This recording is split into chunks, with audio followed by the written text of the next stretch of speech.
Salut les marques et les smarts et bienvenue sur Catch Up, le podcast qui transpire le catch. Ici, plusieurs fois par semaine, on analyse, on décortique, on critique ou on encense les shows de la WWE et consorts. Je suis Raphaël et je suis ici pour parler du dernier Premium Live Event avant un énorme WrestleMania 39 qui goes to Hollywood. Mais avant de partir sur la côte, dans la ville du cinéma, là où on met des lunettes de soleil et on roule dans des voitures décapotables, nous allons partir dans le froid canadien. Et pour ça, rien de mieux qu'un spécialiste du froid et du nord pour analyser cette Elimination Chamber. Je suis avec Papy. Comment ça va, Papy? Bonjour petits enfants, bonjour Raphaël, mais oui, c'est ça, c'est le Nord, c'est les coins, on a l'accent pourri, c'est ça, c'est le Canada, c'est le Nord, c'est beau. Ah bah je sais pas, t'es-tu déjà allé au Canada, Papy? Absolument pas, mais j'ai écouté Céline Dion quand j'étais jeune. Ah bah c'est très bien, ça compte, parfait, formidable. Tu es un spécialiste. Écoute, papy, cette Elimination Chamber avait lieu donc à Montréal, au Canada, chez nos amis francophones, et bien sûr, ça avait un poids énorme pour cette soirée, puisque son main event dantesque qui nous était prévu entre Roman Reigns et Sami Zayn était hyper chargé émotionnellement. Hein. C'est pas tous les jours et que vraiment un des catcheurs du main event joue à la maison. Et tout ça, ça a même commencé 24 heures avant, puisque le SmackDown avait lieu à Montréal lui-même. Donc, Papy, et toi qui l'as visionné ce SmackDown, bien sûr, on va pas faire une analyse entière et complète. Il a été un peu phagocyté par le show qui a enchaîné le lendemain, mais que s'est-il passé déjà 24 heures avant? Est-ce qu'il fallait déjà être un early bird et avoir pris sa place en avance, ou est-ce que c'était juste un show qui est passé comme ça, histoire de finir directement le line-up? Ah bah c'était un petit show particulier qui était déjà à Montréal en fait, donc ça nous a donné un avant-goût finalement de la soirée du samedi. Il y avait peu de rappels au pay-per-view puisque finalement il y avait peu d'affiches de SmackDown dans cette Elimination Chamber, on reviendra dessus. Donc il s'est ouvert avec un match pour le Canada puisque c'était Natalia qui était là avec Shotzi pour affronter Ronda Rousey et Shayna. Et globalement, il y a eu Natalia a eu de la pop pendant tout le match, mais à la fin c'est Ronda qui fait abandonner Shotzi. Donc l'équipe des ex-MMA commence à se lancer. À noter de mémoire que Ronda avait une tenue un peu de judokate et Shayna de, comment ça s'appelle ça, de notre art martial, là, j'ai oublié le nom, de Jiu-Jitsu, je crois d'ailleurs. Donc voilà, donc elles se lancent les deux petites. Derrière, on a encore eu la tag team. Alors la tag team a kiffé puisque c'était Hitro qui est arrivé pour nous faire un concert. Alors là, c'était magnifique. Et alors là, je vais te surprendre, Raphaël, puisque c'est Bray Wyatt qui a interrompu le concert de Hitro. Et ouais, Bray Wyatt. Mais Bray Wyatt, pas tout seul, puisqu'il y avait l'oncle Audi qui sont arrivés. Et oui, ça y est, ils sont en tag team en rivalité contre Hitro. Non, je déconne. Ils ont squashé Hitro en 2 secondes. Et ensuite, Bray Wyatt a pris son micro pour nous lâcher une promo qui sortait de je ne sais où, puisqu'il nous a comme sorti que il y aura un match entre Bobby Lashley et Brock Lesnar leurs mains à l'Elimination Chamber et que quel que soit le vainqueur, il y a intérêt à courir. Je vais te faire courir le Rockmout, il a dit, Bray Wyatt. Donc ça me rajeunit, nom de Dieu. Donc ouais, Bray Wyatt qui annonce qu'il va prendre le vainqueur de Brock versus Bobby alors qu'il a rien foutu depuis 6 mois, c'est assez particulier. Tu veux C'est donner ton ambitieux. avis, n'hésite pas hein, à me couper hein, si jamais tu veux agrémenter ce petit résumé rapide de ton avis, Raphaël. Bon, Je bah, tu fais continue? ça très bien. Ouais, ouais, Eh ben, vas-y. je continue alors. Et devine ce qu'il y avait derrière après cette tag team. On avait de la tag team, puisqu'on avait un match qui était annoncé depuis une semaine avec deux grands absents, je trouve, du pay-per-view, puisque Sheamus et Drew McIntyre se sont fadés les Viking Raiders. Match assez long, ça sera le gros match de la soirée, si je dis pas de bêtises, et dans lequel Sheamus et Drew McIntyre s'imposent, voilà, victoire clean. Ils sont archi dominants en ce moment, nos Britanniques, mais ils ne seront pas à l'Elimination Chamber, et ça fait pleurer un petit peu mon petit cœur. Dans les coulisses, on a un petit segment entre Rey Mysterio et Karrion Kross qui va nous teaser un match la semaine prochaine. Sachant qu'ils nous ont repassé le petit segment qui était passé en coulisses la semaine d'avant avec Rey Mysterio qui claquait un béco à Santos Escobar avec un échange de masques. Donc peut-être face turn de Santos Escobar. On verra la prochaine fois. Une qui va pas faire de face turn, du moins pas tout de suite, c'est Asuka qui a affronté Liv Morgan de nouveau après l'avoir fait abandonner lundi. Et puis qu'est-ce qui s'est passé? Elle l'a fait abandonner de nouveau. Donc deuxième abandon de Liv Morgan en 2 shows sur une prise d'Asuka, donc qui monte très fort. Et ensuite on s'est chopé. En fait, il y avait toutes les autres filles là, de l'Elimination Chamber qui étaient autour du ring, et donc elles vont entrer dans le ring une à une pour s'envoyer les finishes en fait. Voilà, c'est segment classique, on va dire, de build de match à plusieurs, où toutes les filles ont un petit peu de lumière.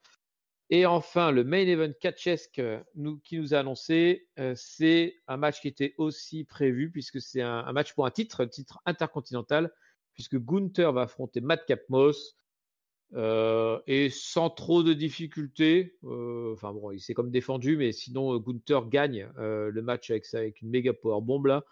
À noter que pendant le match, le public, je pense, a commencé à en avoir marre, puisqu'il a commencé à chanter des olé olé en référence à Sami Zayn, hein, qui était annoncé comme faisant un discours dans ce show et qui sera donc le main event. Ce qui fait que post-match, post-émission plutôt, sur le www.com, on a un petit segment micro de Madcap Moss et Emma qui râlent contre le public. Donc possible heel turn de Madcap Moss à voir dans les prochaines semaines.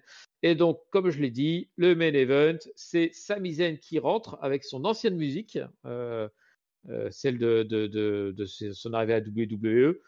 Et donc, il nous fait un long moment sans parler. Ça, je ne saurais dire la durée, mais ça durait bien 5 minutes sans qu'il dise un mot. À chaque fois qu'il approchait le micro, en fait, il y a plus lui qui relançait les chants et tout. Il y a le plus qui était vraiment en feu. Et donc, du coup, il a juste lâché 3 phrases, notamment en français, où il a dit Roman Reigns, ici, c'est chez moi. Et demain, tu vois ce qui va t'arriver, tabernacle. Bam. Et c'est terminé. Donc, du coup, des gros mots dans le main event par Sami Zayn. À noter que j'ai l'impression qu'il y a eu des gros mots aussi du public un peu avant, mais en anglais, et du coup, ça a pas mal coupé le son. Je ne sais pas les autres auditeurs si ils pourront donner leur impression. Mais alors moi, ce SmackDown, le main event, le son n'a pas arrêté de sauter, donc je pense qu'il y a eu de l'édit à mort sur les chants du public. Ah, tu penses que le public disait des gros mots? Je pense que le public a dit sa façon de parler à Roman Reigns, de genre thank you Roman, mais pas thank you en fait. Ah, thank you. Pas thank you. Et il disait merci. Ouais, D'accord. c'était merci, mais avec amour. Ah, d'accord. Bah écoute, un SmackDown qui était chaud bouillant quand même, hein, avec un main event, un bain de foule pour Sami Zayn qui a montré qu'on allait avoir un deuxième homme, comme on dit, un troisième homme, un 12e homme, comme on dit au foot, enfin que le stade va jouer en faveur de son héros national et que Roman Reigns a peut-être fait une connerie en parlant un peu trop vite, en acceptant le défi de Sami Zayn et en lui disant qu'il voulait l'humilier devant ses proches parce qu'il va avoir du monde dans le dos, Roman Reigns, hein, pour l'Elimination Chamber. Ah oui, le public est chauffé à blanc. Et là, et en écho SmackDown pré pay-per-view, enfin PLE. Donc on s'attend vraiment à une ambiance de folie le lendemain. Eh bien, écoute, papy, 24 heures plus tard, nous sommes le lendemain. Oh oh. Incroyable, non? La magie de Ouais. la technologie. Ah, cher public, ne regardez pas votre montre, vous n'avez pas sauté un jour, hein, c'est la technologie qui nous permet ça.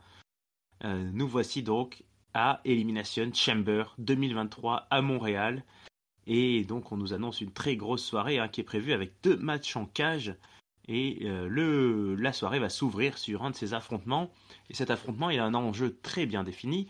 C'est de déterminer qui affrontera à WrestleMania Bianca Belair, la championne féminine de Raw, puisque la championne féminine de SmackDown, Charlotte, elle a déjà été ciblée par la fameuse Rhea Ripley, qui a gagné le Royal Rumble. Ça fait beaucoup de double R, ça. Royal Rumble, Rhea Ripley, Roman Reigns. Donc, voilà, il y a du monde qui se bouscule devant la porte de Bianca Belair. Hein. Elles sont 6 dans cette cage, donc la plupart a été qualifiée directement d'ailleurs après le Royal Rumble, mais les autres ont un petit peu charbonné. Donc nous avons Nikki Cross qui est ici, accompagnée de Asuka, Raquel Rodriguez et Carmella qui vont être les 4 qui vont se mettre dans des capsules et elles vont ensuite voir arriver les 2 qui vont se mettre sur la gueule d'entrée en nous promettant un tout premier duo d'enfer avec Natalya et Liv Morgan. Alors déjà ça a dû te faire rêver, te faire baver, non, ce premier duel. Bah malheureusement non. Mais en fait c'était finalement un duel attendu puisqu'on a la locale de l'étape Natalia qui va affronter Madame hyper résistante, j'arrive en première et je résiste à tout, Liv Morgan. Et là, j'ai eu très peur qu'on ait Liv Morgan qui résiste longtemps. On a eu un affrontement au total de plus d'une vingtaine de minutes. Alors, un Elimination Chamber féminin, forcément, c'est quelque chose d'assez nouveau. Liv Morgan, d'ailleurs, qui détient le record de présence dans des Elimination Chamber féminins. Est-ce que tu savais ça?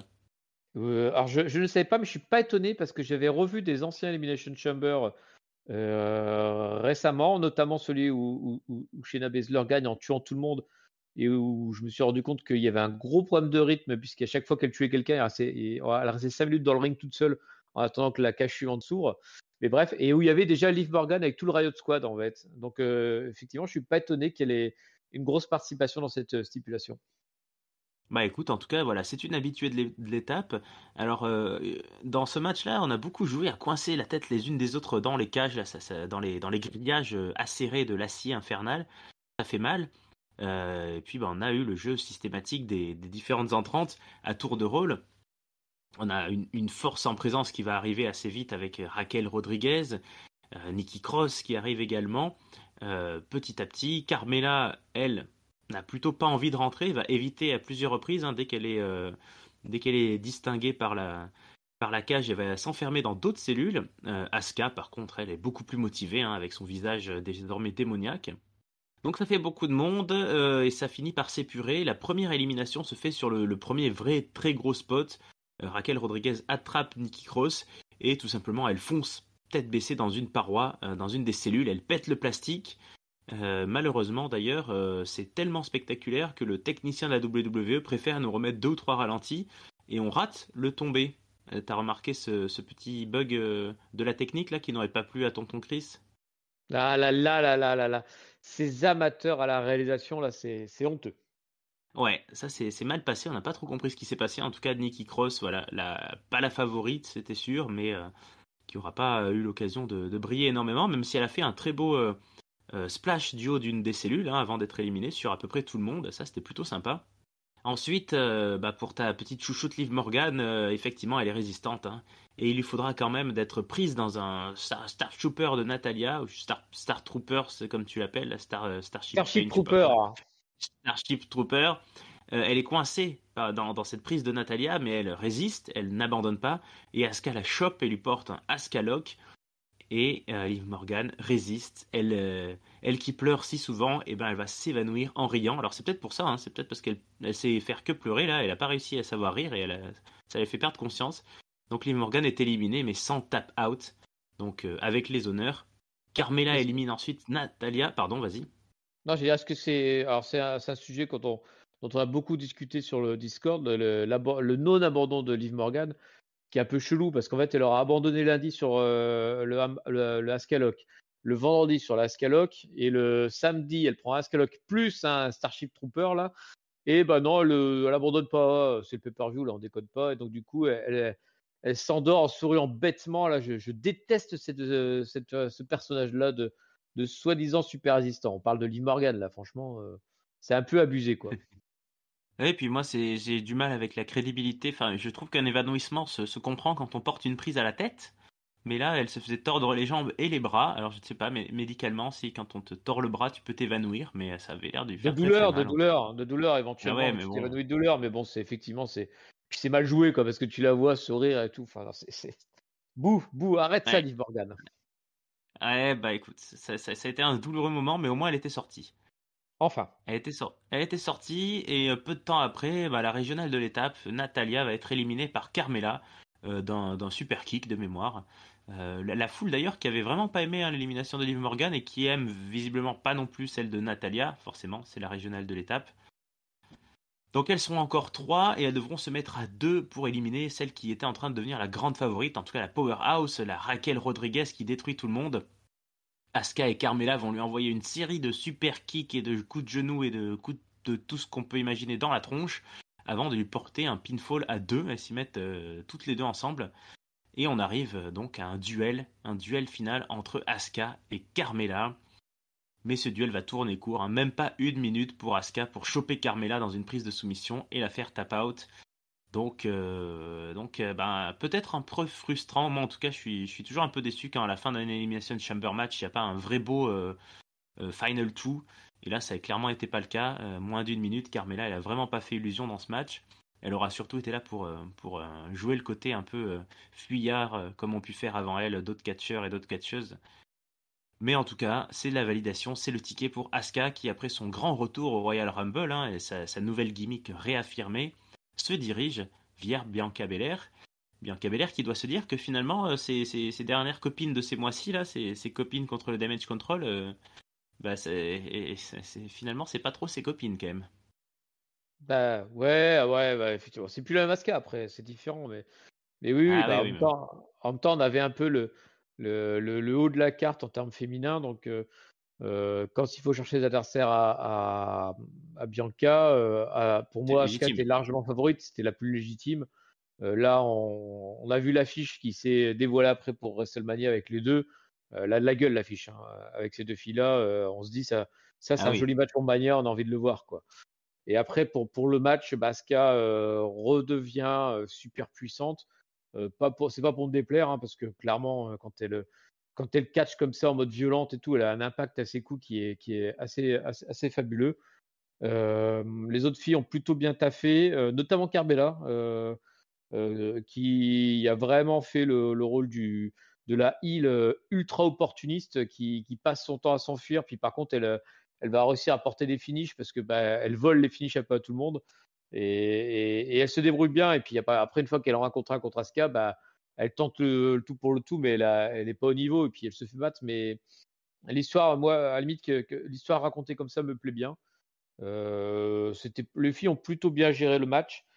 Euh, Ça manquait un poil de star power, mais c'était un peu le cas deux chambres. Et pour le coup, pour les filles, ça s'est moins ressenti parce qu'elles ont plutôt bien géré, je trouve, bah, en se montrant forte. Même une Carmela était forte, comme je disais. Donc, moi, je trouve ça plutôt pas mal. Un bon opener. Là, franchement, on avait passé l'écueil des matchs foirés des filles de ces derniers temps. Là, celui-là était plutôt réussi. Bon, moi, j'ai trouvé ça pas mal aussi, même si ça, ouais, c'est vrai que ça aurait eu vraiment une autre gueule avec un autre casting, avec des Becky, des Bailey. On en a un peu parlé de leur absence qui se fait pour d'autres raisons, mais bon, on a eu plutôt quelque chose de dynamique avec des gabarits et des personnalités assez variées, j'ai trouvé. Forcément, hein, entre les Asuka, Raquel Rodriguez, Liv Morgan, Nikki Cross, on a des personnalités assez affirmées quand même, des gimmicks assez présentes. Donc c'était plutôt sympa, même si, effectivement, moi j'aimais bien l'époque lointaine, je le disais sur le Discord et ça pouvait faire un peu réac, mais j'aimais bien une époque où avant WrestleMania on entrait dans une chamber et il y avait tellement des gros castings qu'on se disait putain, mais tout peut arriver. Et là, d'ailleurs, le concours de pronos semble dire qu'il y avait pas trop de surprises sur pas mal de matchs. C'est un passage obligé, mais sans vraiment de folie, les Elimination Chamber depuis quelques années. Et c'est vrai qu'on voyait difficilement quelqu'un d'autre que Asuka pour une grosse affiche pour un WrestleMania contre Bianca Belair. Mais bon, au moins c'est fait, c'est bien fait et c'est fait proprement, donc la mission est accomplie de nous divertir, je pense. Ouais, et effectivement, il y a un double effet. Comme c'est Gino qui disait ça sur le Discord, c'est vrai que le, l'Elimination Chamber est de moins en moins sujette à surprise. Euh, Parce qu'en fait, ils annoncent de plus en plus tôt les affiches de WrestleMania pour faire monter, pour vendre en fait. Euh, Ouais. et, et, et là-dessus, il y a cet effet-là. Et en plus, moi, j'ai l'impression que Triple H est lui-même pas adepte des surprises. Et donc, du coup, on a eu un Rumble où les vainqueurs étaient attendus, une Chamber où les vainqueurs étaient attendus. Et là, c'est vrai que quand tu vois la composition de la chambre d'élimination, c'était tout pour mettre en valeur Asuka. Et c'est peut-être d'ailleurs pour ça qu'il n'y ait pas Becky et Bayley. C'est parce qu'il fallait des gens qui se fassent rouler dessus derrière par Asuka. Donc, bah voilà, on a donné à manger à Asuka. Je suis d'accord, mais finalement pas tant que ça, hein, parce qu'à part le main event, enfin à part le segment final, j'ai trouvé qu'elle était dominante, mais que voilà, ils nous ont pas rejoué le jeu de celle qui en élimine 3 ou 4. Elle a fait sa partition, mais elle a fait jeu égal. Tu ressors pas de là en te disant, je trouve, Asuka, putain, quel monstre, quoi. Oui, oui, mais je veux dire, c'est que là, tu vois, tu as des filles qui se font éliminer par Carmella, par exemple. Tu vois, je vois mal une Becky se faire éliminer par Carmella.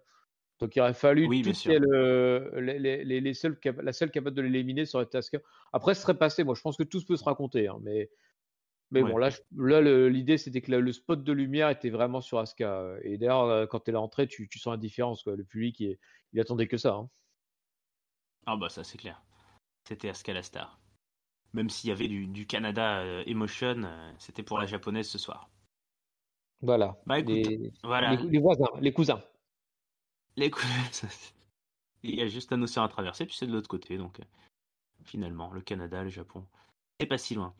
Allez, on continue cette soirée. Après cette douceur féminine, on va passer au match avec le plus de testostérone et de muscles, hein. Ce match que l'on attendait d'autant plus qu'il avait pris une tournure inattendue la veille, comme tu l'as dit.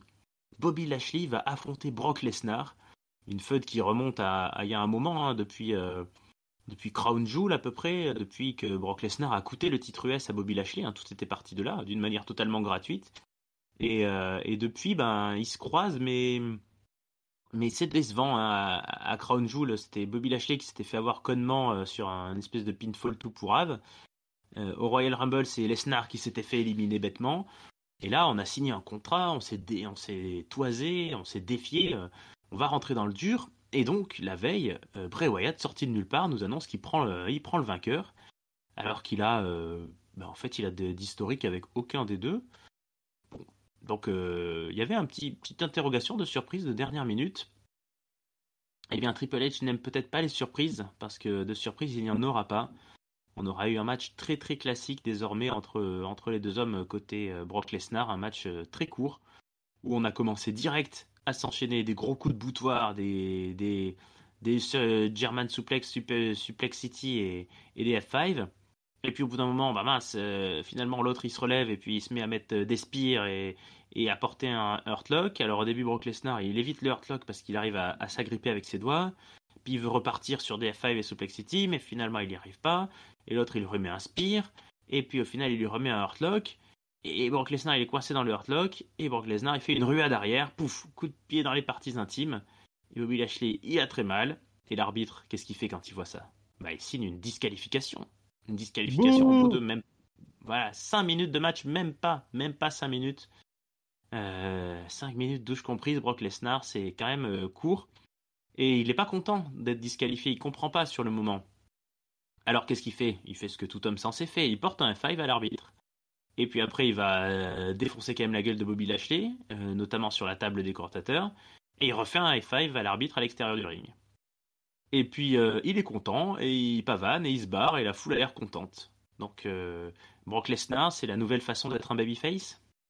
C'est la nouvelle façon d'être un babyface. Ouais, je sais pas. Alors, pour le coup, tu en parlais du manque de surprise.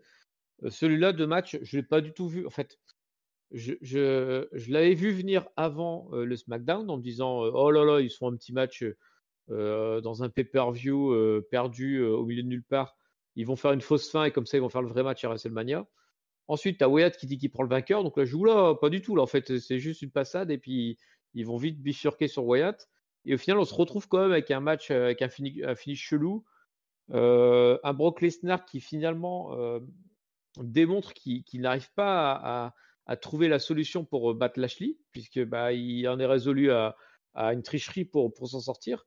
Et pourtant, un Lesnar qui était comment dire le face un peu de l'histoire jusque-là, rigolard, à balancer de la promo en veux-tu en voilà, tandis que Lashley était plus le mec qui se cache derrière la sécurité, qui va appeler son avocat, etc.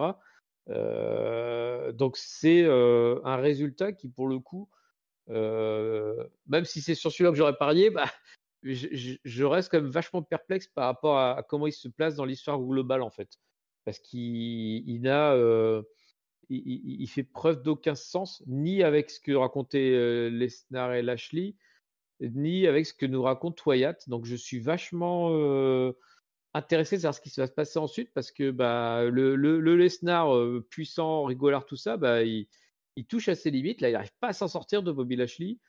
Euh, Est-ce que c'est juste pour donner une fin en protégeant les deux, puis on partir sur d'autres programmes? J'avoue que ça me décevra un peu. Est-ce qu'ils vont creuser un peu le truc en disant bah, tiens, Lesnar, il n'est pas si dominant que ça et il va commencer à douter? Bah là, ça m'intéresserait bigrement. Donc bah, réponse peut-être ce soir, enfin le lundi soir à Raw. On verra. Vraiment, je ne sais pas où ça va derrière. Bah, moi, ce que je pressens, c'est que on a l'habitude, je trouve, de Brock Lesnar qui fait ça, et on a l'habitude de ce qui arrive après, c'est que le mec est suspendu, ouais, il a une amende, et puis hop, on nous le fout un mois ou deux au placard. Et alors peut-être que nous ne sommes pas au courant et que Brock Lesnar a prévu de pas être là à WrestleMania et qu'il a des impératifs familiaux ou personnels, je ne sais quoi. Et que donc c'est peut-être un match Bobby Lashley versus Bray Wyatt, puisque Bobby Lashley a gagné officiellement, qui va être à WrestleMania une sorte de parenthèse et qu'on aura ce troisième volet des affrontements entre Brock et Bobby à SummerSlam ou à Crown Jewel ou à un pay-per-view d'Arabie Saoudite qui arrivera peut-être après WrestleMania. Je sais pas s'il y en a un de prévu. Parce que ça m'a paru quand même cette fin, je sais pas, moi ça m'a semblé trop semblable à tout ce qu'on avait pu voir pour Lesnar, le coup des tabassages des arbitres et hop, et Adam Pearce va lui dire allez t'es viré, t'es suspendu un mois et je, je sais pas trop vers où on va effectivement. Peut-être que Bray Wyatt c'est une fausse piste et en fait il va lui arriver autre chose, mais on suit pas trop ce schéma-là d'habitude. Quand on dit des choses, on essaie de l'annoncer. En tout cas, globalement, si on peut revenir vite fait sur le match, pour ma part, tout de même déçu des performances de Brock Lesnar, qui on sait très bien qu'il est capable de faire plus. Il a fait un main event de SummerSlam énorme. Il a fait dans le passé des matchs de bon, même ne serait-ce que 8, 12, 15 minutes contre des Samoa Joe, des gars comme ça. Et là, Crown Jewel, ça m'avait saoulé. Et là, ça m'a saoulé aussi un petit peu quand même, hein. Ouais, bah c'est. Ouais, tu as l'impression qu'il se fait pas chier en fait, Brock Lesnar sur ce coup-là.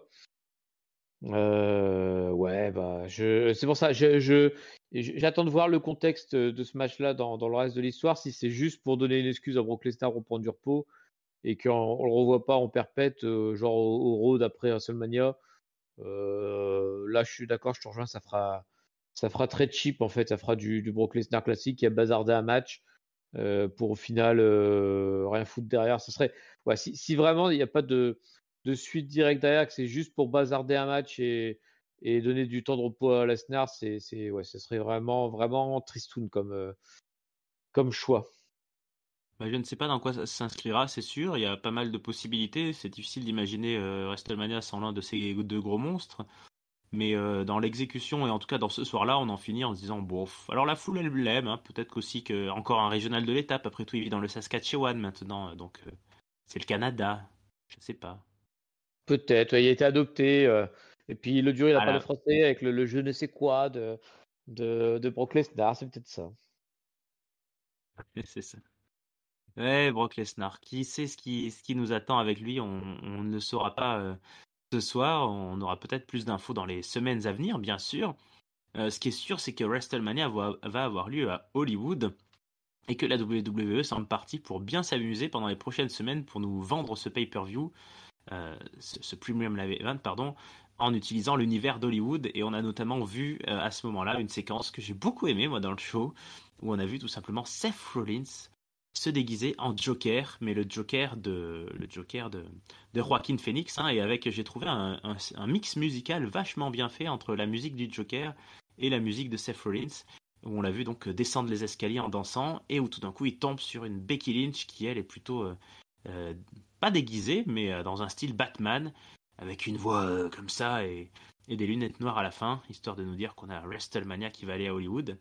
Alors, est-ce que ça t'a fait sourire? Et puis surtout, fanfiction, spoilers, t'as envie de voir qui maintenant? Dans quel univers cinématographique? Bah, je pense que. Alors, ça m'a fait sourire. Oui et non, en fait. Alors, le début avec Rollins, ça m'a pas fait sourire. En fait, je me suis dit, putain, ok, je vois le clin d'œil, mais c'était un poil long, je trouvais. Et jusqu'à. Si. C'est quand Becky Lynch est arrivée que ça m'a fait un poil plus sourire avec sa voix de Batman. Là, je trouvais ça assez ridicule et du coup, ça m'a plus fait sourire. Que Rollins, c'était limite trop, trop sérieux, trop propre, trop bien imité, en fait. Le truc du Joker, même si c'est bien fait. Mais c'était trop bien fait, tu vois, j'ai envie de dire. Tandis que Becky Lynch, avec la voix de Batman, là, tu plonges directement dans le ridicule. Et moi, c'est plutôt le ridicule qui me plaît quand je regarde la WWE. Et donc, ouais, donc j'espère ouais, d'autres trucs. Ça serait drôle d'avoir, je sais pas moi, des Chad Gable et des Otis déguisés en bleu pour faire Avatar ou des trucs. Moi, je veux des trucs vraiment bien ridicules, quoi. Tu vas chercher très loin, c'est très fort. Très bonne idée, je veux voir ça, ouais. Ben voilà, qu'on rigole un peu là. Allez, c'est fun le catch. C'est fun. Tu dis ça, mais il y a des choses qui sont graves quand même, hein. Il y a C'est des pas choses qui vrai. sont graves. Ah bah si, ce soir là, on va passer suite à des mecs qui rigolent pas du tout. Enfin si, qui rigolent des fois, qui sont un peu rigolards de temps en temps, mais quand même qui ont vécu des choses dures, comme la prison, tu vois, tout ça, t'as vu. Ah oui, ça On c'est rigole dur pas en ça. prison. Ouais, ouais, Ah ça c'est non. dur ça. Le Judgment Day est là bien sûr avec leur musique qui fait pas du tout rigoler, qui est pas là pour rigoler. Et le Judgment Day se retrouve contre donc Edge et Beth Phoenix. On a notre match mixte, Finn Balor et Rhea Ripley de l'autre côté. Alors, on pourrait être surpris de se dire que c'est pas notre ami Dominique Mysterio avec Rhea Ripley, avec Mommy. Mais Dominique Mysterio, pardon, bien sûr qu'il est là, bien sûr qu'il est présent, et bien sûr qu'il va être déterminant dans ce match. Alors un match où on va voir beaucoup de choses qui vont se passer, puisque hommes contre femmes à la WWE, enfin hommes et femmes, bah justement ça se mixte un peu, hein. Et on va voir quelques séquences pas mal où les femmes portent des powerbombs aux hommes, où les femmes et les hommes finissent par se mettre sur la gueule, où ça se fait des suicide dives, où ça part dans tous les sens. Dominique Mysterio, il fait ce qu'il peut pour intervenir. Finn Balor, il glisse un moment sur le ring et il part aller chercher Edge de l'autre côté pour le faire tomber, pour tel un petit lutin facétieux, pour éviter que Beth Phoenix fasse le tag. On aura d'ailleurs là aussi une grosse erreur de réal à un moment où on rate une intervention de Dominique Mysterio pour déséquilibrer je ne sais plus qui. Bref, il y a un moment forcément où ça part dans tous les sens. Alors, ils sont pas tout à fait au complet le Judgment Day, hein. Il n'y a pas Damian Priest qui lui se prépare à son match en cage, mais ils sont quand même hyper présents. Edge va poursuivre Dominique Mysterio, mais ce dernier va revenir, tout pavanant, tout paradant dans l'arène. Il va glisser à Rhea Ripley à un moment donné à un point américain qui est envoyé sur la tronche de Edge. Edge, oui. C'est ouais, d'Edge et là on a eu un tombé à 2,99 et une Beth Phoenix qui est même arrivée trop tard pour casser le tombé, mais Oui. c'est pas grave. Ouais, elle a été envoyée un petit peu trop loin peut-être. On a eu une séquence où on nous a rejoué le main event enfin pas le main event, mais le match de Extreme Rules avec Rhea Ripley qui tient la tête de Beth Phoenix sur une chaise et qui regarde Edge, mais elle a réussi à partir. Beth Phoenix, elle a réussi à s'échapper. Et après tous ces événements dantesques et dans tous les sens, finalement, on a réussi à avoir Edge et Beth Phoenix qui portent, je sais plus comment ça s'appelle, une sorte de prise à deux, un petit peu comme un onesie ou comme une prise. Enfin, Ouais, ça se finit si avec vous- les deux genoux comment ça s'appelle ça ouais, pas comme un backbreaker. Non, un codebreaker en fait, c'est une un espèce code de breaker plutôt, ouais. codebreaker porté, mais c'est un autre nom, ouais. C'est pas un 1D, mais c'est un. Ah, j'ai plus le nom. Si vous avez le nom Peuple de Ketchup, allez-y en commentaire. En tout cas, la victoire est pour les Canadiens, les régionaux de l'étape. Rhea Ripley, malheureusement, part pas dans de très bonnes conditions pour WrestleMania, alors qu'elle a le Royal Rumble derrière elle et elle avait la route devant elle. Mais on a quand même eu un gros affrontement. Qu'est-ce que tu en as pensé, Papy? Est-ce que tu as été convaincu par ce match mixte? Quel est ton retour? Ah bah alors moi déjà un retour global sur le match mixte qui est le niveau extrême de la non-parité et du sexisme finalement, puisque les femmes ont le droit de taper les hommes mais pas l'inverse. Bah voilà, c'est dans le monde où vous voulez vivre, un monde totalement inégalitaire où les femmes peuvent frapper les hommes. Bravo, bravo à la Ah, WWE, hein. il a raison, Vincent Cassel. Il a raison. Tu le sais, ça. Voilà, c'est quoi ce bordel là? Je pense qu'on aura grandement gagné en modernité le jour où les hommes pourront foutre des tartes aux femmes. Voilà. Euh, On peut même donner des noms de qui on aimerait bien s'en prendre deux ou trois. voilà, Liv Mais bon. Morgan, hein, si tu nous écoutes, je t'aurai une raison de chialer. Ouais. Non mais oh. Euh, Un petit F5 sur Liv Morgan, moi je signe, ouais. ça serait merveilleux. Non mais le RKO de Randy Orton sur Nia Jax, franchement, hein, c'était merveilleux quand même. C'était magnifique, ouais. Donc ouais, et revenons au match. Du coup, au match avec un Dominique Mysterio, mais petit con à souhait, mais quel petit merdeux ce mec-là. Et c'est pas plus mal qu'il soit pas dans le match en fait, parce qu'il est tellement haïssable autour du ring là. Mommy, à intervenir toutes les 2 secondes. Là, lui aussi, t'as envie de le baffer en permanence. Et puis quand il s'en va, quand il se casse en courant, quand t'as Edge qui lui court après, et puis qui revient après dans l'arène avec tout le public qui le hue, mais qui le déteste, ce Dominique Mysterio. Je dis bravo Dom Dom, là, t'es vraiment au top. Et sinon, pour le match, j'ai trouvé le match plutôt sympa. Voilà, moi j'aime bien ces matchs-là parce qu'ils sont dynamiques et en même temps, ils racontent plein d'histoires avec plein de rappels au passé, justement, avec notamment le coup sur la chaise qui est rappelé par Rhea Ripley. Je trouve que Beth manque un poil de rythme. On en a parlé de l'intervention ratée, mais même sur certaines prises, en fait, elle attend un petit peu. En fait, elle enchaîne pas vite. Elle est toujours puissante, très puissante, parce qu'elle arrive vraiment à faire des choses impressionnantes dans le ring. Par contre, je trouve qu'elle va, après, c'est normal, hein, elle catch une fois tous les 2 ans. Du coup, elle manque un poil de rythme dans les enchaînements, en fait. Mais moi, j'ai pris beaucoup de plaisir à regarder ce match-là. Le jugement d'a perdu, mais c'est Finn Balor qui prend le tombé. Donc, ça protège quand même pas mal Rhea. Ça permettait d'occuper Rhea avant sa montée en puissance vers WrestleMania. Au moins, elle a fait quelque chose. Pas comme cette feignasse de Charlotte Flair. Donc, c'était quand même du plaisir à regarder ça. Oui, on peut noter d'ailleurs que les championnes ont été feignasses, hein. Moi, j'attendais vraiment Bianca Belair qui fasse un face-to-face. D'ailleurs, j'ai oublié de le dire à la fin, à la victoire d'Asuka. Surtout que son mari était là, donc elle aurait pu quand même faire un déplacement. Mais non, non. Les championnes étaient devant la télé comme nous, hein. Peut-être avec nous Feignasse, d'ailleurs. hein. T'avais peut-être Charlotte avec toi. Charlotte et ah ben Charlotte était venue voir Ric Flair à la maison de retraite. Vous avez regardé ça ensemble. Exactement, on était tous les trois sous le plaid là. C'était magnifique, en train de manger notre semoule de riz. C'était très bon. Formidable. Ouais, non, mais c'était un bon match. Moi, j'ai vraiment été content de cette performance. Ça a mis un petit peu de temps avant de prendre son petit grain de folie, mais il y a eu vraiment les grains de folie que j'avais envie de voir. Notamment dans la coupe de cheveux de Edge, dont on pourra reparler, qui était bien. Ah, le beau brushing. Ouais, sympa, hein. Il a voulu faire comme sa femme, j'ai l'impression, sauf que lui, ça faisait vraiment très moche. Ses cheveux dressés et tout touffu là, c'est ouais le brushing, ouais. Ouais, ça faisait un petit peu, ouais, ça commence à faire un petit peu mamie, quoi. Et Oui, c'est ces ça, la brushings, mamie qui sort de son dimanche chez le coiffeur. ouais. Mais bon, écoute, il a gagné. Et il est chaud patate, hein, puisqu'on en parlera plus tard, mais il va continuer d'être présent dans la route pour WrestleMania, Edge. Mais ne Oui, on spoilons a. pas trop vite. Ne spoilons pas trop vite. Eh ben écoute, puisqu'il faut pas spoiler trop vite, on va passer au match suivant. On repart dans la cage, on repart dans la structure infernale de l'Elimination Chamber. Cette fois, il y a carrément un titre qui est mis en jeu. C'est le titre de champion des États-Unis, Austin Theory. Donc l'homme qui a caché sa mallette sur ce titre, mais qui a raté, mais qui a quand même réussi à gagner le titre, va le défendre contre ni plus ni moins que Seth Rollins, Johnny freaking Gargano, Bronson Reed, Damian Priest et Montez Ford. Ça fait un sacré casting. Et c'est Seth Rollins qui entre en dernier et qui sera accompagné de Johnny Gargano pour le début du match. Donc Seth Rollins en feu, hein, avec sa musique qui continue de plaire au public à fond. Rollins et Gargano pour le premier enchaînement, qui vont rester assez comment dire, cordiaux l'un envers l'autre, hein. Ils s'apprécient visiblement et ils s'admirent. Austin Theory, lui, qui sera le premier à entrer, n'en a cure de tout ça, hein. Lui, c'est vraiment le fourbe, le lâche, celui qui va attaquer tout le monde dans les barricades, dans les barrières, sur la cage.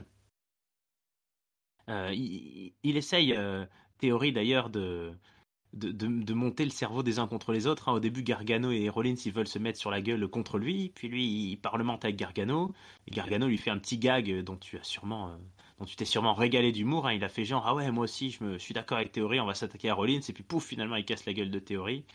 On a une séquence digne pas d'Hollywood, mais plutôt, plutôt des cartoons, quand Theory part se cacher dans une des cellules.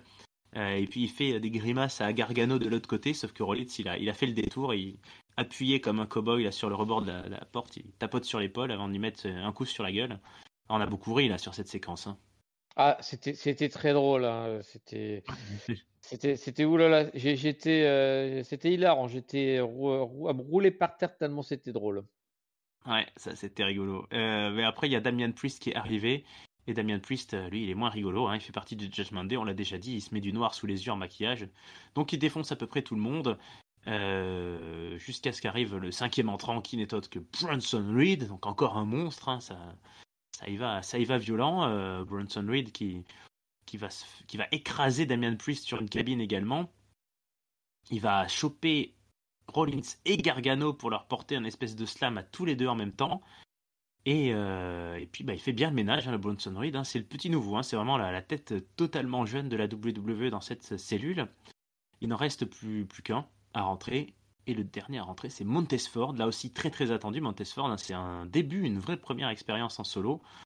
Montesford, il fait quand même de très belles performances. Il saute dans tous les sens, il se prend pour The Rock, hein, complètement. À un moment donné, il veut faire une espèce de people elbow, mais il se fait défoncer par Bronson Reed justement au passage. Austin Theory a réussi à soulever Bronson Reed, mais il s'est quand même un peu écroulé parce que c'était lourd.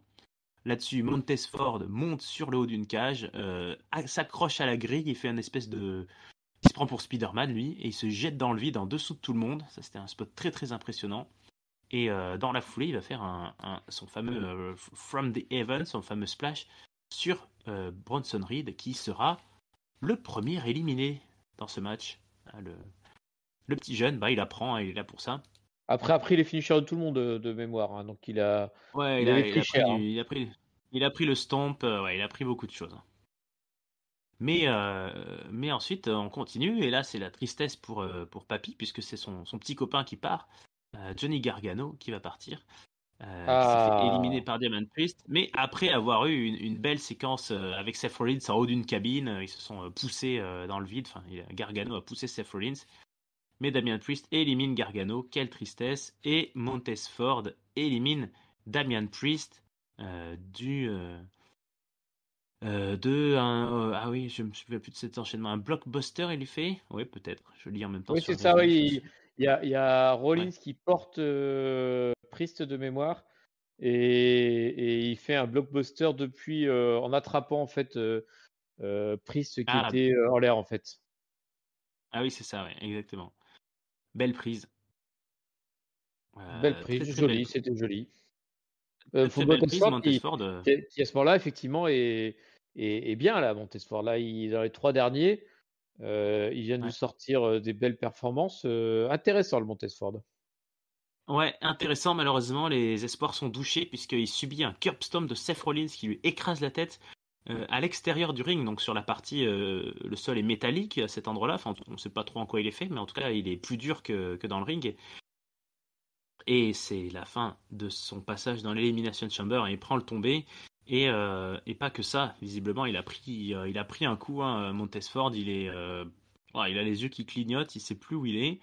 L'arbitre lui demande de sortir. Il sort pas. Moment d'inquiétude. Le staff médical arrive très très vite. Montesford est pris par des médecins à l'extérieur. Il s'écroule avant de sortir. On se pose la question. Là, on se dit qu'est-ce qui se passe, le pauvre? Est-ce qu'il est vraiment sonné? Est-ce qu'il s'est vraiment pris un coup violent? En tout cas, sur le ring, on est focus, on continue. Hein. Seth Rollins, il porte des coups à Austin Theory, il s'élance même pour lui faire le curb stomp. Sauf que, pendant que Montesford partait, il a bien fallu ouvrir la porte de la cage, la laisser ouverte quelques instants, le temps que les officiels entrent puis ressortent. Il y a un mec qui est rentré et c'est pas du tout un médecin ni un officiel. Non, non, c'est tout simplement Logan Paul qui surgit de nulle part, qui se jette sur Seth Rollins, qui lui fait un espèce de lariat volant là. Et puis ensuite, il lui fait le curb stomp, il lui vole son finisher et il laisse Theory gagner le match. Donc Theory, il est tout content évidemment, hein, il pavane, il monte le logo WrestleMania, il monte sur le haut de la cage, il fait la fête.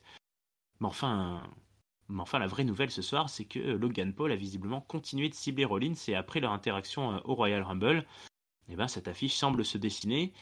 Peut-être justement trop en faveur de cette affiche-là et ça a volé un petit peu le spot de cette chamber. Qu'est-ce que tu en as dit, Papy? Ouais, alors après, alors, malheureusement, c'est dans ces matchs-là où je me dis j'en ai peut-être trop vu d'Elimination Chamber. Et donc, du coup, quand tu as un mec qui ouvre la cage pendant le match pour X raisons et que ça prend 3 plombes, tu sens l'intervention arriver. Et notamment, en plus, ils ont laissé la cage longtemps ouverte après que Montesford a été évacué. Donc, du coup, le finish, ouais, pour le coup, pas zéro surprise. Et puis ça gâche un peu parce que du coup on se retrouve avec j'aurais limite préféré que Rollins va sortir avant Ford et qu'on a un finish Ford théorie, mais bon ça marchait pas vu que Ford c'est la raison pour laquelle on a fini, ils ont ouvert la cage. Mais bon bref, j'aurais préféré qu'ils trouvent une autre solution, limite qu'ils gardent Gargano un peu plus longtemps pour qu'il se prenne le stomp. Voilà, il aurait servi à quelque chose au moins. Mais bon, voilà, c'est tout, c'est comme ça. On affiche du coup un petit peu un petit peu raccourci. À noter que Gargano, comme Liv Morgan, aura reçu pas mal d'encouragement de la foule, qui aura tendance quand même à prouver que les Canadiens ont des goûts de merde. Mais bon, c'était juste une petite aparté comme ça. C'est une conclusion Non, personnelle, oui. c'est conclusion personnelle. Non, mais sinon pour le match en lui-même, alors j'ai trouvé qu'il était moins belle affiche que les filles, bizarrement, puisque finalement tu sors Théorie et Rollins, et le reste c'est de la Et Rollins. mid-card, voir la low-card, quoi. Bronson Reed, Gargano, c'est pas ouf, quoi. Montesford, bah, c'était son occasion un peu de monter, donc lui à la limite ça me dérangeait moins. Et Priest, à la limite, c'est pareil, lui, c'est un gars comme qui marche plutôt bien que je demandais, mais alors, les deux autres, Ouais, bon, mais tout bah, seul, c'est pas pareil. Ouais. ouais, voilà, c'est pas pareil. Donc, bah, c'était pas une super affiche. En plus, on a un champion US qui s'en sort finalement un petit peu à l'arrache. Bon, c'est pas la folie. Par contre, le déroulé du match en lui-même était réussi avec des spots très impressionnants. Le spot où Ford se jette du haut de la cage est impressionnant parce qu'en fait, il se jette vraiment, en fait. Il y avait eu d'autres spots Donc tête dans le en bas, passé ouais. avec des mecs voilà, d'autres spots dans le passé où des mecs escaladent, mais généralement, ils montaient puis après, ils se lâchaient, en fait. Tandis que là, Ford, il se tourne, en fait, à la force des bras, en fait, il repasse ses jambes par-dessus, puis il fait vraiment un vrai saut, en fait, pour lequel tu comprends qu'il puisse être impacteur sur les gens. C'est pas juste il tombe comme une merde, et où tout le monde se jette dessous pour éviter qu'il se tue. Donc là, c'était vraiment impressionnant. Il y a eu quelques spots sympas, effectivement, où ils sont montés sur les cages. Les éliminations étaient plutôt impactantes. Donc ouais, ça reste un bon match dans l'ensemble. Ça manquait, on t'en parlait tout à l'heure pour les filles, mais c'est vrai que j'aurais aimé un peu plus de star power et un peu plus de surprise finalement, avec une ceinture qui soit vraiment en danger. Bon, ça sera peut-être une prochaine fois. Là, c'est vrai que personnellement, je n'avais aucun doute sur le vainqueur une fois de plus. Mais moi non plus, et j'en profite pour dire que si vous avez déjà été aussi stupide au point d'un soir aller vous coucher en oubliant complètement le module de prono de catch-up et d'avoir rien enregistré, ben vous n'êtes pas seul. Ça arrive même au meilleur. Parce que pour une fois que j'aurais pu faire des points, j'avais complètement oublié. Voilà, catch-up. Et pourtant, Irem, j'en suis désolé, je l'aime ton concours de prono, mais là Ouais, j'ai oublié. Ouais, mais je t'avouerai que j'ai oublié aussi, mais comme de toute façon, j'avais dit, bah, vu que c'est Asuka, je vais voter Carmela, et vu que ce sera Theory, je vais voter Gargano. De toute façon, j'aurais eu faux, donc pas de regret pour moi. pas de regret pour toi. Moi, je suis d'avis que ça a été un super match en cage globalement et que justement, moi qui râle, je râlais tout à l'heure les Star Power, tout ça dans les cages, ça peut être pas mal aussi quand même une cage pour vraiment installer des nouveaux gens. Et Bronson Reed, que j'aimais plutôt pas mal à NXT et pour lesquels on a été un petit peu rigolard là, chez nous notamment en disant tiens, encore un qui revient là de Triple H qui fait revenir après les Dexter Loomis, après les machins, tout ça. Je l'aime bien ce gars et j'aimerais bien qu'il fasse des trucs sympas et il a montré qu'il était quand même assez impressionnant, physiquement monstrueux et assez vivace, hein, assez athlétique. Et Montesford a vraiment volé la vedette, j'ai trouvé, il a été extraordinaire. Son show, là, son saut, il a fait un truc de trapéziste en fait, il était accroché comme s'il allait se jeter dans le vide avec un filet en dessous. Et puis bah oui, il se prend pour The Rock, le mec il a pas arrêté, donc il y a vraiment une filiation, je trouve, qui est assez naturelle. Donc plutôt satisfait. Ouais, mais sauf que j'ai l'impression, voilà, une Chamber, j'aime bien quand ça finit dans le sang, la sueur et les larmes. Et là, bah, un peu comme le premier match, on a le Final 2 qui dure bah, moins d'une minute. Hein, j'ai pas le truc sous les yeux, mais oui, c'est ça, moins d'une minute. Ah non, un petit peu plus parce que oui, bon, il y a le temps que Montesford sort de la cage. Mais enfin, Logan Paul, il nous a bien volé le show. Et j'aurais bien aimé que ça se passe autrement. J'aurais bien aimé qu'il y ait un vrai affrontement quand même entre Rollins et Theory. Je sais pas comment on aurait pu faire ça autrement. Est-ce qu'on aurait pas pu imaginer Theory, je sais pas, sortir un objet ou essayer de fuir de la cage et puis péter la porte, je sais pas. Enfin bref, on aurait pu peut-être avoir un peu plus d'affrontements violents, mais sinon, ça a fini vite, quoi. On était content, on avait Montesford, on avait un gros match, puis Montesford il part, et là, on n'a pas eu le temps de comprendre ce qui nous arrivait, qu'on avait déjà Logan Paul qui avait éliminé Rollins.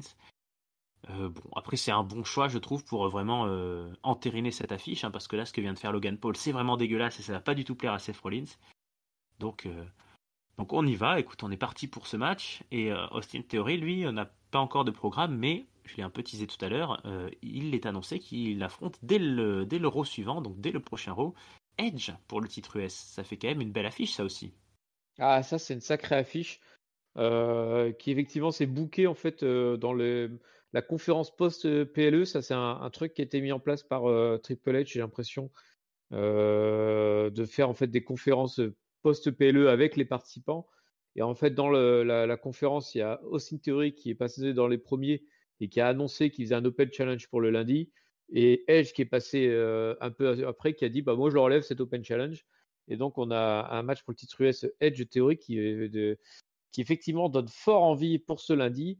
Même si, pareil, je ne doute pas de la victoire de Théorie, puisque, autre spoiler, enfin, c'est pas un spoiler, d'ailleurs, autre annonce, alors, ce sera pas ce lundi-ci, peut-être ce sera celui d'après. Il y a John Cena qui revient à Raw. Voilà. Je dis ça, je dis rien. Ah, toi, tu glisses déjà des sous-entendus, tu construis déjà ta carte de WrestleMania, papy. Ah ouais, mais alors là, j'ai pas trop de doutes. Alors peut-être que je me gourre grandement, mais alors, le fait que Théorie nous balance depuis des semaines de The Champ is Here, moi j'ai peu de doutes sur le fait de l'affiche de WrestleMania pour le titre US. Ça. Ah, écoute, on verra bien. On n'y est pas encore. Mais l'affiche de WrestleMania pour le titre Undisputed de la WWE, alors il va se dessiner ce soir. Oui, c'est notre Ah main oui. event. Et on y est au main event. On y est au main event. Et Roman Reigns entre dans une salle qui lui est totalement hostile. Hein, les huées sont monumentales. Roman Reigns qui arrive tout seul avec Paul Heyman. Il a demandé, hein, il avait demandé à Jimmy Uso de ne pas venir. Il avait demandé à être seul. On a un nombre incalculable de panneaux qui nous disent que si Roman Reigns gagne, c'est la révolte. On te acknowledge pas Roman Reigns, on te fuck you Roman. Enfin, ça, c'est une tension énorme. Hein. Il y a une détestation envers Roman Reigns qui est monstrueuse et qui n'a d'égal que l'adulation, l'adoration envers Sami Zayn qui, comme à SmackDown, arrive sur sa musique, son Worlds Apart, son oh, oh, oh, et tout le monde chante. Et on a, je pense, effectivement, notre ami Yerem en a parlé sur le Discord. Allez voir sur le Discord, hein, n'oubliez pas de venir nous faire coucou. On a peut-être le record du monde de match qui met le plus de temps à commencer physiquement au moment où sonne la cloche, puisque les deux gars vont se regarder pendant 4 minutes. euh, pas dans le silence, non, justement. Ils vont se regarder, ils vont regarder la foule et on va entendre les chants, les fuck you Roman. Je crois même que cette insulte a été scandée en français aussi à plusieurs reprises, avec une tradition canadienne, une traduction canadienne. Euh, Il y a la femme de Sami Zayn qui est juste au premier rang, hein. Il y a la famille de Sami Zayn qui est présente. Sami Zayn qui a l'air fébrile hein, quand même. Il regarde le public, il a l'air très ému. Roman Reigns, il a plutôt l'air très très énervé. Donc il y a une très très grosse tension avant que le match commence. Et puis finalement, ça se lance. Allez, ils s'attrapent l'un et l'autre. Et là, quand ça commence, bah, il n'y a pas photo physiquement. Hein. Roman Reigns, il balance Sami Zayn, il en fait ce qu'il en veut, il le jette à l'extérieur du ring, il le tabasse, il lui donne des coups. Il va bien sûr l'amener à l'extérieur du ring et pour le tabasser devant la femme de Sami Zayn, qui est vraiment pas contente, qui est très attristée de ce qui se passe. Mais Roman Reigns, il est trop confiant. Il est trop confiant et cette domination, il s'en nourrit pour faire gonfler sa confiance, pour provoquer le public, pour le huer. Et il va se faire avoir. Parce que dans le catch, on sait que tout peut basculer en une seconde. Il va se faire avoir. Certains de ses coups vont être évités. Il va subir des closest lines. Il va prendre des contres, des coups de pied. Et donc, Sami Zayn va reprendre le dessus à plusieurs reprises. Et à chaque fois qu'il prend le dessus, la foule y croit. La foule est à fond. Sami Zayn qui va quand même réussir à porter son Elva Kick. Et puis Roman Reigns, lui, qui par contre va devoir puiser dans ses ressources pour briser des tombées, des comptes de 3 à 2,99, 2,95. Et dans ce match de folie, tout d'un coup, la folie bascule avec l'arbitre qui prend un coup. L'arbitre disparaît. Poum. Oh là là. Tension extraordinaire. Il n'y a plus d'arbitre. Et là, il n'y a plus d'arbitre, alors que Sami Zayn avait réussi, je crois, un nouvel Helluva Kick, et en tout cas, il avait Ouais, un porté un deuxième, coup, oui. un tombé. Un deuxième que la foule compte. 1, 2, 3, 4, 5, 6, 7. L'histoire dira que là aussi, il y a eu un compte de 7, qu'il avait gagné. Sami Zayn, mais il n'y a pas d'arbitre. Il n'y a pas d'arbitre, et par contre, l'énorme surprise, au nez et à la barbe des douaniers canadiens, Jimmy Uso est là. Jimmy Ah, ça, Uso est là. surprise. Il débarque. Ah, ça, c'est une énorme surprise. Hein. de la part de la WWE. Jimmy Uso est là et il fout des super kicks à Sami Zayn pour essayer de faire gagner son cousin. Mais Sami Zayn résiste quand un deuxième arbitre arrive. Il se relève, il relève son épaule, il casse le tombé. C'est la folie. Et Sami Zayn, il va même réussir à foutre des coups de pied à Jimmy Uso pour le neutraliser pendant que Paul Heyman est au bord de l'apoplexie totale. Et puis on bascule à nouveau dans la folie quand cet arbitre prend à nouveau un coup, lui aussi. C'est pas vrai. C'est pas vrai, putain, ils sont tous KO. Et alors là, c'est Paul Heyman qui reprend le lucidité. Il fait des signes à Roman Reigns, il lui dit l'arbitre est KO, va chercher une chaise, va vite chercher une chaise. Il y a beaucoup d'histoires de chaises dans ce passif, donc il va chercher une chaise, Roman Reigns, une chaise comme il l'a utilisée au Royal Rumble lors du main event pour tabasser Kevin Owens. Et au moment où il va lever sa chaise pour frapper Sami Zayn, alors là vraiment surgit de nulle part, on a une téléportation, Jey Uso est au milieu du ring. Mais alors Jey Uso est au milieu du ring dans une position passive de soumission limite où il regarde même pas Roman Reigns, il regarde le sol, il fait juste obstruction de son corps. Roman Reigns il comprend pas trop, il sait pas trop ce qu'il doit faire. Roman Reigns il invective Jey Uso et puis il lui tend la chaise. Il lui dit vas-y fais-le toi. Et on se retrouve vraiment dans un remake du Royal Rumble où Sami Zayn est par terre et où Roman Reigns lui parle, lui crache dessus, lui vocifère dessus, et il tourne le dos à Jey Uso qui sait pas quoi faire de cette chaise. Et là, on sait tous qu'on pense la même chose dans le stade de Montréal et devant nos télés dans le monde entier. On se dit, qu'est-ce qu'il va faire, Jey Uso? Est-ce qu'il va nous faire un remake justement du Royal Rumble? Mais non. Jey Uso, il a quand même le sang en lui, le sang de la Bloodline, alors il ne lèvera pas la chaise sur son cousin. Ce qui va pas plaire à Roman Reigns, il se retourne quand même et il lui dit mais pourquoi tu l'attaques pas? Qu'est-ce que tu fais? Tu dois choisir ton camp, c'est lui ou c'est moi? De là, Sami Zayn se réveille et il porte un spear mais en fonçant, il rate Roman Reigns et il spear Jey Uso. Ah là là, on a franchi un pas de plus Quelle dans le histoire. drame et en plus quelle histoire. Et puis ça devait être un spear hyper violent parce que Jey Uso il s'est pas du tout relevé alors que Jimmy il aura fini par revenir. Bref, c'est la folie vraiment, on sait plus quoi penser, on sait plus ce qui se passe. Sami Zayn qui va quand même à un moment donné réussir à placer un Superman Punch, même s'il est un petit peu mou du genou, un Superman Punch sur Roman Reigns, mais finalement, après un énième évitement de Hell of a Kick, Roman Reigns porte un dernier spear, l'arbitre s'est relevé, 1, 2, 3, ça y est, après plus de 31 minutes de match, et après avoir donné tout ce qu'il a pu donner devant sa femme et sa famille, Sami Zayn a baissé les armes, Sami Zayn a fini par perdre. Roman Reigns reste le champion indisputé, incontesté de la WWE. Jimmy Uso a le temps de se remettre un petit peu de ses émotions et ils veulent faire comme ils font d'habitude, passer à tabac le perdant. Donc le pauvre Sami Zayn commence à se faire rouer de coups, sauf que nous sommes au Canada et il manquait un Canadien dans cette équation. Kevin Owens débarque, on l'avait pas vu depuis le Royal Rumble. Kevin Owens arrive dans une pop monumentale, il débarque sur le ring, stunner à Jimmy Uso, stunner même à Roman Reigns, je crois. Non, Ah oui, non. Roman Reigns. Non, Ah, si, ouais, si. non, magnifique scène où il se retrouve entre Roman Reigns et Sami Zayn et il s'écarte pour laisser Sami Zayn porter un Helluva Kick à Roman Reigns. Il y a une séquence assez rigolote où Paul Heyman essaye de rouer de coups Kevin Owens qui ne sent rien, qui fait du no-sell sur Paul Heyman et il va lui porter un stunner. Pas aussi pire que le stunner de Stone Cold contre Vince McMahon, mais quand même un petit peu laborieux. Et Kevin Owens s'en va. Ça se regarde énormément entre les deux Canadiens, mais ça se prend pas dans les bras, ça s'embrasse pas, ça se serre pas la main, ça regarde un peu le logo WrestleMania. On n'est pas encore dans la réconciliation, mais Kevin Owens est venu quand même sauver les fesses de son ami. Et puis probablement, à mon avis, sauver aussi l'ambiance de ce main event, parce que si Kevin Owens n'était pas arrivé pour divertir un peu la foule, ça aurait été le bain de sang. Finalement, je trouve qu'on finit sur une clim beaucoup moins forte que ça a pu être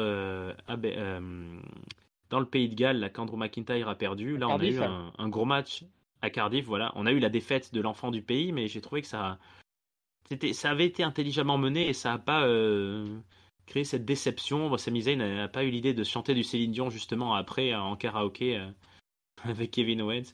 Ça aurait été différent. Ils l'ont peut-être coupé, hein, tu sais. Ils ont peut-être coupé quoi? Le karaoké? Bah Peut-être. oui, ça se trouve, il a chanté derrière, on l'a pas vu, hein. Ouais, ça se trouve, on aura peut-être les images plus tard. Mais enfin, de ce main event de folie là, qu'est-ce que tu en as pensé, papy? Ah, qu'est-ce que j'ai pensé? Beaucoup de choses. Alors, j'ai pensé à toi parce que je connais ton amour pour les rêve bumps et là d'en avoir deux dans le même main event, ça devait te faire quelque chose, je pense. Ah, c'est pas vrai, quel con d'arbitre là qui se fout en plein milieu. Mais bon, en plus, je crois que Ouais, c'est le premier qui prend cher, il prend 12 coups, plein de coups dans la gueule. Je comprends qu'il soit vraiment KO celui-là. Mais bon, bah après le reste, c'était plutôt bien mené pour un main event avec l'issue attendue. Hein, Sami Zayn qui se bat mais qui n'arrive pas à vaincre Roman Reigns. Ça avait été annoncé de toute façon avant le match que ça se terminerait comme ça. Et, et, et Sami Zayn, par contre, a bien joué le jeu, il a bien amené la foule avec lui. C'était marrant de voir sa femme et je crois qu'il y a son frère ou sa soeur, je ne sais plus qui était à côté du public parce que je me rends compte, à Sami Zayn, tu vois, alors, après, je suis pas trop les réseaux, tout ça, mais j'ai l'impression qu'il est plus discret sur sa vie perso que peuvent l'être d'autres catcheurs. C'est la première fois qu'on voit ses proches. Et puis là, tu vois qu'il se sent pupissé. À un moment, il va claquer un bisou à sa femme et tout pendant le match. Il est ouais. vraiment à fond dedans. Le public aussi marche bien. Puis après, bah voilà, hein, c'est ce qui devait arriver arriva. Grosse surprise de voir Jimmy. Moi, j'étais persuadé qu'on aurait Jay, mais pas Jimmy. Finalement, on a eu les deux. Le Spear à Jay, ça m'embête un peu. J'espère que ça sera pas la grosse ficelle du oh tu m'as fait un spear donc du coup tu m'as trahi et donc du coup je remets tout en cause et hop les Usos versus Kevin Owens et Sami Zayn à WrestleMania. J'aimerais un poil plus de finesse mais bon je ne vais pas m'emballer pour si peu, on va voir ce que ça donne. Kevin Owens qui par contre lui n'a pas encore totalement parlé à Sami et on a Sami à la fin qui se rend compte qu'il a peut-être tout perdu finalement dans ce main event puisque il est plus de la Bloodline, son meilleur pote, il lui a dit de toute façon hein, dans une promo précédente qu'il représentait plus rien pour lui. Et donc du coup, Sami Zayn se retrouve tout seul finalement dans cette histoire-là. Il a peut-être même perdu Jay ce soir. On verra ce que ça donne, mais je pense qu'il y a la rédemption de Sami qui va venir dans les prochaines semaines. Et puis Roman Reigns, toujours pareil avec Roman Reigns en fait. Hein, il se prend des finishes où on peut compter jusqu'à 15, mais comme par hasard, l'arbitre est KO à ce moment-là. À la fin du match, il se fait botter le cul, mais ça l'empêchera pas de passer à autre chose rapidement pour aller affronter Cody Rhodes. C'est des cycles en fait avec Roman Reigns. Il a un adversaire, il va jusqu'au bout du cycle et hop, il enchaîne sur le suivant. Je pense que le suivant sera le dernier, mais on verra, on verra ça. En tout cas, le main event était fort réussi et se regardait bien. Et moi, j'ai pas senti le temps passer, donc c'est plutôt gage de très bonne qualité. Ouais, je te rejoins complètement sur la qualité du match et puis de manière générale, je trouve que ces affrontements continuent bien sûr d'en ajouter au règne de Roman Reigns. Hein. La soirée, elle était pour Sami Zayn, elle a été complètement réussie. C'est un moment de gloire comme tout catcheur aimerait vivre dans sa vie, je pense au moins une fois. Mais à côté de ça, on en avait déjà parlé tout au long de nos mois d'analyse à catch-up, mais entre les main events de SummerSlam avec un Brock Lesnar qui retourne le ring, avec ce qui s'est passé à Cardiff, avec le match en War Games, avec ce Royal Rumble aussi, et là, enfin, il continue voilà, c'est le meilleur règne de champion qu'on a vu depuis des décennies, très certainement, et il continue d'assurer ça d'une manière avec tout ce qu'il sait faire, Roman Reigns, sa classe, sa psychologie, sa force physique, son charisme. Donc avant de parler de Sami Zayn, je voulais lui donner un gros coucou et une grosse félicitation à lui. Et en plus, lui aussi, je trouve que comme au Royal Rumble, tu viens de parler de Sami Zayn, mais il est un peu dans une situation où il gagne. En fait, gagner pour lui, c'est sauver l'essentiel. Hein. C'est ce qu'avait dit Paul Heyman. Sans ses titres, il n'y a plus de Bloodline. Mais avec l'intervention de Jey Uso pour s'interposer, finalement, il a peut-être aussi des signes qu'il a beaucoup perdu là, Roman Reigns, ce soir. Il a peut-être perdu des choses aussi. Voilà, c'était psychologiquement très fort, c'était très bon, ça a impliqué tout le monde. Le scénario du match a été excellent et pour te contredire et pour te décevoir, j'ai trouvé que là, c'était des ref bumps qui quand même ont vraiment bien rempli leur rôle de ref bump où le public se tient la tête à deux mains et se dit ah non merde non pas maintenant. Autant il y a plein de fois où ça me saoule, autant là c'est vraiment exactement le dramatique en plus qui te fait bondir de ta chaise et qui te fait ah putain pas ça en plus mais où est-ce qu'on va aller c'est notre ami Giscal avait utilisé le mot pour le main event contre Brock Lesnar mais c'était irrespirable quoi cette fin même si on savait vers quoi on allait chaque seconde, tu te disais, mais c'est qui finalement, qu'est-ce qui va se passer, qu'est-ce qu'il va falloir pour y arriver? Et moi, ma seule petite déception, c'est que j'ai trouvé que bah, on avait peut-être joué un petit peu trop sécure en envoyant Kevin Owens déjà. Euh, Moi, j'aurais bien aimé qu'on finisse vraiment sur Roman Reigns dominateur qui s'en va et Sami Zayn qui pleure et qui prend peut-être un hommage et un thank you Sami de la foule. Je pense que ce segment avec Kevin Owens, il aurait été très chouette à un SmackDown suivant ou à un Raw suivant, je ne sais pas. Là, j'ai trouvé que ça a éclipsé en fait. Jey Uso qui prend son spire et qui disparaît. Ça a éclipsé et j'espère vraiment que si on doit avoir une formation d'une tag team entre les deux Canadiens, ça se fasse pas non plus comme ça en un claquement de doigts, mais que ça nous prenne pas trois plombes comme on avait eu une fois lorsque Rollins et Dean Ambrose avaient reformé leur duo. Que ça prenne pas des semaines à nous dire ah ouais, est-ce qu'on se remet ensemble? Ah oui, mais quand même tu m'as déçu et tu m'as trahi. Ah oui, mais bon quand même. Euh, Quand on sait que ça va venir, il faut y aller assez vite. Ouais, moi je pense, Euh, on verra, mais je pense que malheureusement, vu que WrestleMania est dans un et mois, loin, ouais. un gros mois, ils vont quand même Mm. peut-être faire durer un peu le plaisir. Là, je les vois mal annoncer dès la semaine prochaine, c'est bon, on se remet en équipe et on va chercher le Uso. Après, je peux me tromper, hein, mais j'ai l'impression qu'ils veulent tirer le truc en longueur. Donc, on verra, mais je serais pas étonné quand même. Non, bah, j'espère qu'ils tireront un peu le truc en longueur du côté plus entre Jay et Sami et tout, mais je sais pas, entre Kevin et Sami, j'espère que ça sera pas trop long non plus d'atermoiement et d'hésitation parce qu'on sent le truc venir. Mais ça reste un vrai mystère. Moi, j'aime bien ce qui a été évoqué par certains sur le Discord, donc je vais revenir les citer puisque le Discord est important. Ah ben non, bah c'est IRM qui avait dit ça, pardon. Je croyais que c'était l'un d'entre nous. Il y avait Seb XC qui en avait parlé aussi, qui se faisait des idées. Mais moi j'aime bien l'idée d'un Jey Uso qui réussirait à convaincre son frère de redevenir les Uso respectueux et qui accepterait en fait le match tag team vraiment à la loyale en disant voilà talent contre talent, baston contre baston, frère contre frère et que ça fasse d'autant plus péter les plombs à Roman Reigns de voir la Bloodline lui échapper et de voir ses copains partir.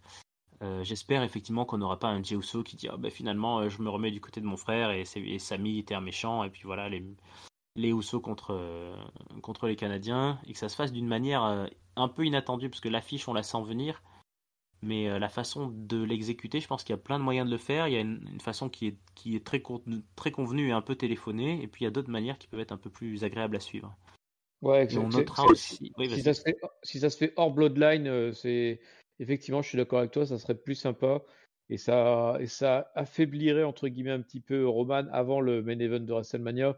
Parce que s'ils sont toujours dans la Bloodline au moment de WrestleMania, ouais, hormis avoir 15 interventions contre Cody et 3 ref bump, ça va peut-être faire beaucoup, quoi. Donc s'ils sortent un peu de la Bloodline avant, je pense que ça serait intéressant comme choix stratégique. Ouais, et puis il y a encore des choses à dire. On n'a pas vu Solo, hein, qui était Ah oui. finalement le seul qui n'est pas condamné sur le sol canadien. Il n'était pas là. Après, pas condamné, on ne sait pas, hein, si ça se trouve, Lui il a aussi. volé il a volé le sac d'une grand-mère, et puis voilà, il est condamné aussi, hein. Ouais, c'est vrai, il a bien une gueule à faire des choses pareilles, ce Solo Sikoa. Salaud de Euh, Sikoa. Salaud Sikoa, voilà, exactement. Bien, bah écoute, papy, c'est là-dessus que se finit cette Elimination Chamber.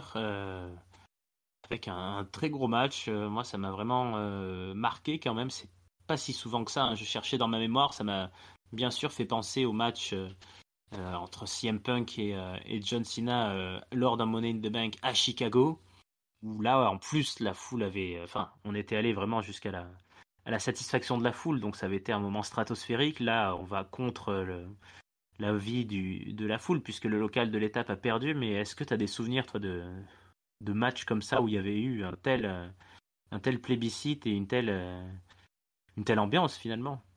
Ouais, après, je suis partagé, en fait, parce que moi, je le rapprocherais pas du match de CM Punk contre Cena, dans le sens où CM Punk contre Cena, tu avais l'impression que c'était l'aboutissement d'un truc, et tu pensais vraiment que CM Punk pouvait battre Cena, tandis que là, on était malheureusement dans un match un peu couru Ouais. d'avance en termes de résultats, et du coup, je trouve que ça ne permet pas d'avoir la même ambiance. Moi, je le rapprocherais vraiment du Drew versus Roman Reigns, qui était peut-être un poil moins ambiancé parce que c'était pas exactement à domicile pour Drew, vu qu'il est écossais, que c'était au Pays de Galles. Mais ça ressemble vraiment à ça. après des matchs avec une ambiance de folie. C'est le CM Punk Cena. Il y a aussi un Rob Van Dam Cena à l'ECW là, quand il fait son cash-in annoncé à l'avance, Rob Van Dam, Ouais. qui est aussi assez monstrueux en termes d'ambiance et de haine en fait pour le champion en titre qui était Cena. Mais c'est pareil, là on finissait avec un Van Dam qui prend le titre à Cena. Et pour moi, du coup, c'est pas la même dynamique quand le chouchou du public peut en plus vraiment gagner, en fait. Tandis que là, c'est un peu un marché de dupes, en fait, parce que tu as envie d'encourager Sami, mais en même temps, tu sais que ce sera pas possible parce qu'on t'a déjà dit que la fiche de Mania, ça serait Roman versus Cody, quoi. J'aurais été le premier surpris, le premier heureux de voir Sami gagner, mais malheureusement, j'aurais misé 0 Ouais. € dessus. Honnêtement, j'avais même plus d'espoir pour Drew. Moi, j'y croyais plus tôt. Hein. Oui, Que là, ça paraissait compliqué. Mais en tout cas, on va dire que la mission est remplie et le moment de gloire de Sami est là. Et comme tu l'as d'ailleurs très bien dit aussi sur Discord, c'est un très beau moyen aussi de se dire pour la WWE qu'on peut capitaliser sur ce bonhomme et que ce mec qui a quand même fait une longue carrière à la WWE, qui a mis du temps avant d'y être engagé, qui aura fait du NXT, qui aura fait une longue session de sa carrière en low card, en babyface, un peu à la Ricochet, là, le gentil qu'on sait pas trop quoi en foutre, hein, et qui a eu un premier tournant, je dirais, quand il a fait son heel turn, qu'il a commencé à devenir le gars de la conspiration, là, celui qui avait les caméras avec lui qui le filmait, sa rivalité avec le mec de Jackass, là, qu'il a un petit peu mis sur le devant de la scène, et là, c'est un très méritant, je trouve, pour ce gars-là, qui a énormément de talent et qui mérite tout à fait d'avoir été dans ce main event contre le géant qui est Roman Reigns. Mais c'est l'heure du mot de la fin et donc il faut réussir à synthétiser tout cela, toute cette opinion que nous avons eue sur ce show. Papy, est-ce que tu peux me donner ton top, ton flop et ta note, s'il te plaît? avec plaisir. Avec plaisir. Mon Je sens flop. que tout est préparé.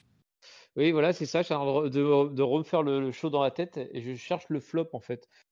Qu'est-ce que ça peut être le flop? Bah, je vais le donner je pense que je vais le donner au Lesnar versus Lashley, qui certes ne m'a pas horrifié, qui certes m'a un peu surpris par le résultat, mais qui en revanche était, faut se le dire, hein, un enchaînement de finishers et puis basta quoi. Donc c'est pas s'il y a un match qui est en dessous des autres, c'est celui-là, quoi. Les autres matchs m'ont semblé supérieurs.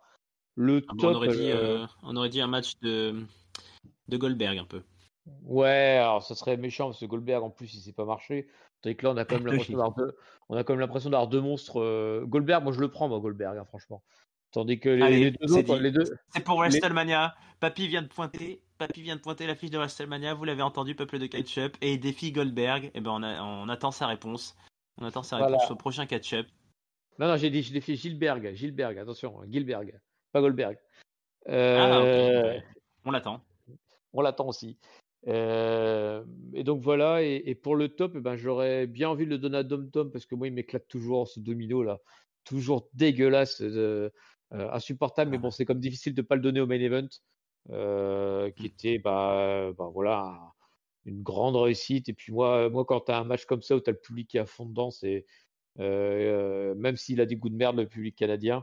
Ça me fait comme plaisir de voir que entre deux idées à la con, il a quand même une bonne idée de soutenir Sami Zayn, qui m'aura fait une belle année, et qui malheureusement n'était pas l'élu pour WrestleMania et donc va devoir tranquillement redescendre dans la carte.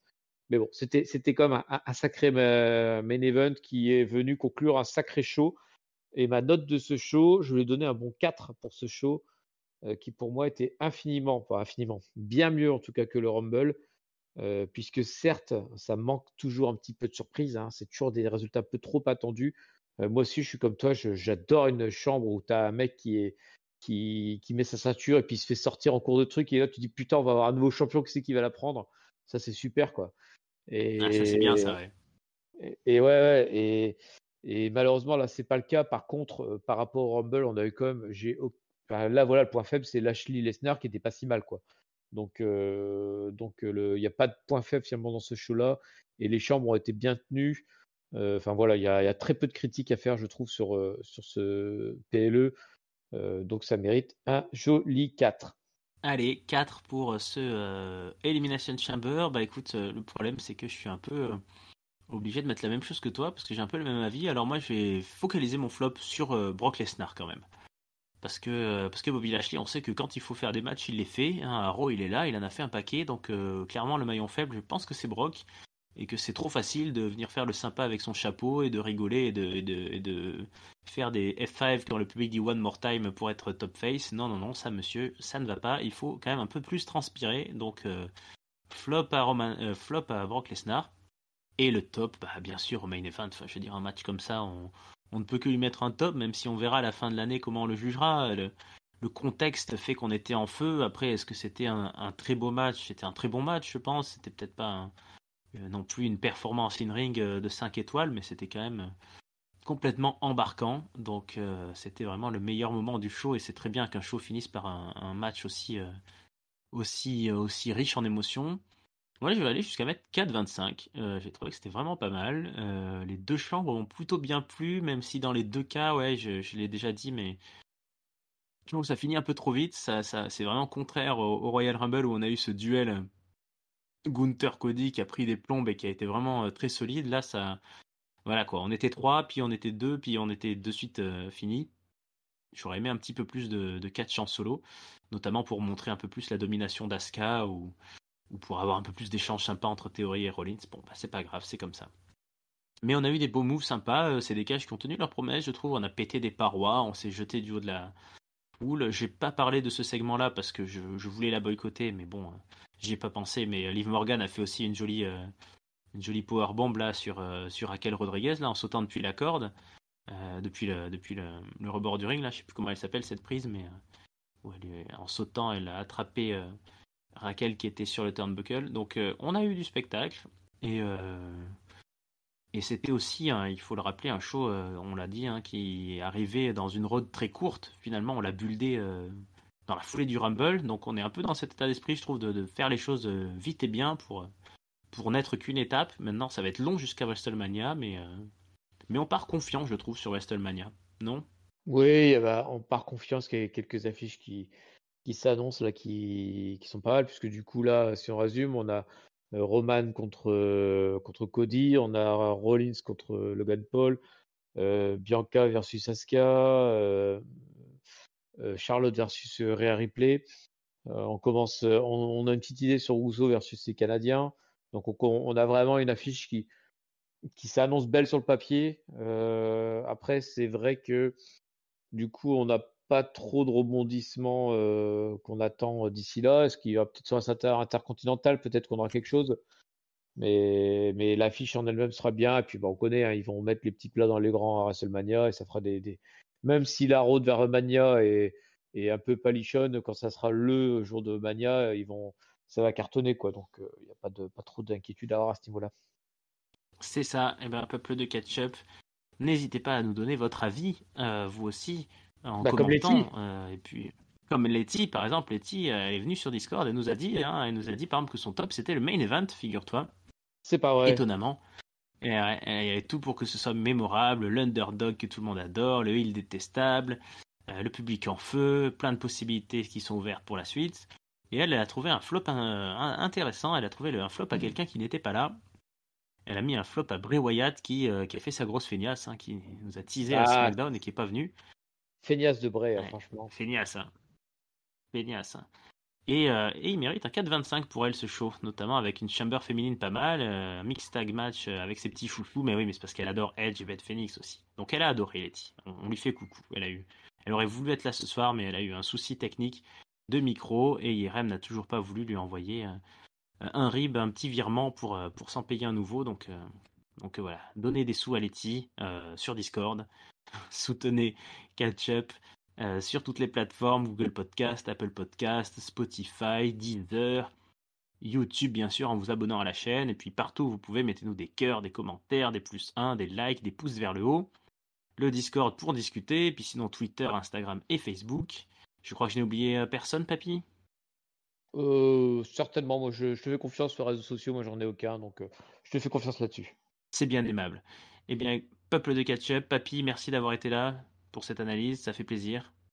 Ben, merci à toi. Ça fait effectivement plaisir de partager cette analyse et puis de parler d'un bon show. C'est toujours une grande joie. Et oui, c'est vrai que c'est pas tout le temps, hein, ces derniers temps, qu'on est d'accord et que tu es content, donc ça fait plaisir de te voir heureux. Ah ouais, non mais voilà, c'est la belle vie, les oiseaux chantent, Liv Morgan perd, Johnny Gargano perd. Je suis le plus heureux des hommes. Eh ben écoute, on espère que la WWE continuera de t'enchanter et d'enchanter le peuple de catch-up. Continuez d'écouter cette plateforme, ce podcast. Je vais arrêter de dire peuple de catch-up, je l'ai beaucoup trop dit. Mais je passe la main et je donc rends les studios. À très bientôt sur Catch-up. Ciao tout le monde, Salut à tous, le peuple de ketchup. peuple de Catch-up. Peup, peup, peup, peup.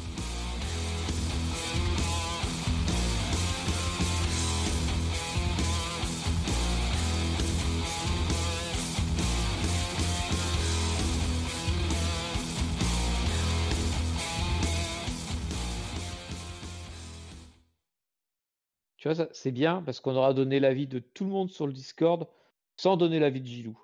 Et ça, je pense que ça lui fait vachement plaisir à Gilou. Ah, sacré Gilou. On te mentionne, Gilou. On te mentionne, mais il faut écouter jusqu'au bout pour que tu entendes qu'on te mentionne. Gilou. Allez, ciao Gilou. Bisous, Gilou.